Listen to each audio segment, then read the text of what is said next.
नमस्कार लाडक्या बहिणींनो, स्वागत आहे तुमचं योजना कॉरल लोकप्रिय यूट्यूब चॅनलवरती।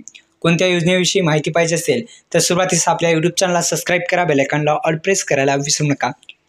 मुख्यमंत्री माझी लाडकी बहीण या योजनेच्या अंतर्गत पात्र महिलांच्या खात्यामध्ये यंदाच्या दिवाळीमध्ये भाऊबीज ओवाळणी म्हणून 5,500 रुपये मिळण्याची शक्यता। जाणून घेऊ संपूर्ण बातमी। खरंच हे जे पैसे आहेत, ही ओवाळणी आहे ती आता खरंच खात्यामध्ये येणार आहे का?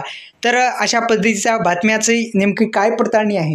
नेमकं खरंच केंद्र सरकारच्या राज्य सरकारच्या माध्यमातून राबवली जाणारी ही योजना आणि या योजनेच्या माध्यमातून मुख्यमंत्री माझी लाडकी बहीण या मुख्यमंत्री माझ्या लाडकी बहीण योजनेच्या माध्यमातून आपण जर पाहिलं तर 5,500 रुपयाची ओवाळणी, भाऊबीज ओवाळणी ही कशा पद्धतीने जमा होणार आहे का, या संदर्भात संपूर्ण बातमी।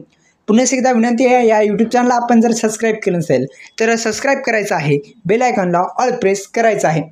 तर आपण जर पाहिलं तर ही जी दिवाळी गोड होण्यासाठी मुख्यमंत्री माझी लाडकी बहीण योजनेचे पैसे जे आहेत ते लाडक्या बहिणींच्या खात्यावरती येणार आहेत का आणि आधार लिंक बँकेमध्ये हा हप्ता पडणार आहे का, या संदर्भात सुद्धा माहिती घेऊ। आणि दुसरं म्हणजे आपण जर पाहिलं तर लाडक्या बहिणींनो आपल्याला EKYC सुद्धा करणं अनिवार्य आहे, ती सुद्धा करायची आहे। दुसरं म्हणजे लाडकी बहीण योजनेची EKYC अनिवार्य केलेली आहे। आधार OTP घेतल्याच्यानंतर संपूर्ण माहिती डिटेल्स दिल्याच्यानंतर EKYC तुमची पूर्ण होईलच। पण ही जी ओवाळणी आहे ही कशा पद्धतीने जमा होणार आहे या संदर्भात माहिती घेऊ। मिळालेल्या माहितीनुसार सरकारकडून महिलांच्या खात्यामध्ये 5,500 रुपयाची जी रक्कम आहे ती आता जमा होऊ शकतात। ही रक्कम 3 भागामध्ये वितरित होईल।